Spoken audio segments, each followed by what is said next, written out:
Hello everyone, welcome to my YouTube channel Bangla update. বন্ধুরা, কথা ধারাবাহিকের আজকের পর্বের শুরুতেই আপনারা দেখতে পাবেন প্রিয়া যেহেতু বহু বাড়িতে আসে তাই সবাই খুব খুশি হয়, কিন্তু তার শাশুড়ি বলে এই তো সবসময় কায়দা কানুনই করতে থাকে, আমার নীলর দিকেও মন নেই, সংসারের দিকেও মন নেই। এদিকে কথা তখন বলে যে এগুলো নিয়ে একদম তুমি চিন্তা করো না, দুটো বিপরীত ধর্মী মানুষ এক ছাদের তলায় থাকলে মতের মিল হয়েই যায়।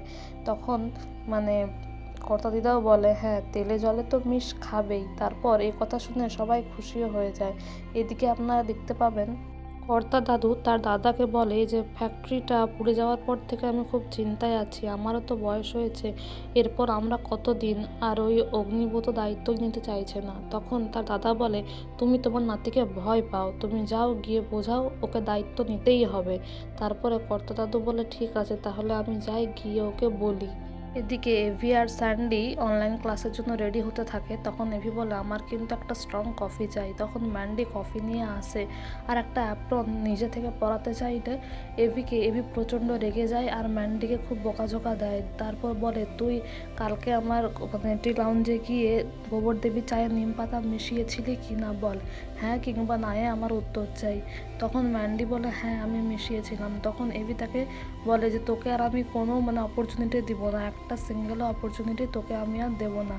তোকে কিন্তু কেউ অধিকার দেয়নি আমার মাই মমস ক্যাফেতে, আমার মায়ের নামের ক্যাফেটার বদনাম করতে। তুই একবারও আমার কথা, আমার ইমেজের কথা ভাবলি না। এই বলে ম্যান্ডিকে প্রচণ্ড বকাঝকা দিতে থাকে। আর ঠিক সেই সময় প্রিয়া আর অর্ণাও এসে হাজির হয়। ওদেরকে দেখতে পেয়ে এভি বলে তোরা তোদের বিগ ব্রোর হেল্প করবি, তোরা যাবি ক্যাফেতে। তখন প্রিয়া অর্ণা রাজি হয়ে যায় যেতে, কিন্তু স্যান্ডি বলে যে ওরা কিন্তু ম্যান্ডিরই দলে। তখন এভি বলে যে তোরা জুনিকেও সঙ্গে করে নিয়ে যাবি। আর এদিকে স্যান্ডিকে বলে আমি জানি, আমার বোনদেরকে চিনি, ওরা যেমন গোবরদেবীর কোনো উপকার করবে না তেমন হার্মও করবে না, জুনি একমাত্র ওকে সামলাতে পারে। এদিকে ছোটকা ফোন নিয়ে চলে আসে এভির ঘরে আর বলে দেখ কথা লাইভ করছে। তখন এভি বলে কি লাইভ করছে? তখন বলে হ্যাঁ, কিভাবে হার্বাল কফি বানাতে হয় সেটাই লাইভে দেখাচ্ছে। তখন এভি দেখে আর বলে ওকে বন্ধ করতে বলো, ওকে বন্ধ করতে বলো, ও আমার টি লাউঞ্জটা সর্বনাশ করে দেবে।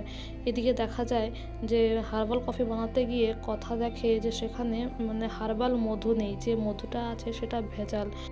তাই সে নীলাদ্রিকে ফোন করে আর বলে যে দাদাভাই ঘর থেকে মধুটা নিয়ে আসবে। এদিকে কর্তা দাদু গাড়িতে যেতে যেতে ভাবি এদিকেই তো এভির ক্যাফে, যাই ওখানে গিয়ে ওর সাথে সরাসরি কথা বলি, ওকে দায়িত্ব নিতেই হবে ফ্যাক্টরির। আর সেই ক্যাফেতে চলে এলে কর্তা দাদুকে দেখতে পেয়ে যায় কথা। তখন কথা খুব ভয় পেয়ে যায় আর নীলাদ্রিকেও টেনে নিয়ে যায় আর সেখানে লুকিয়ে যায়।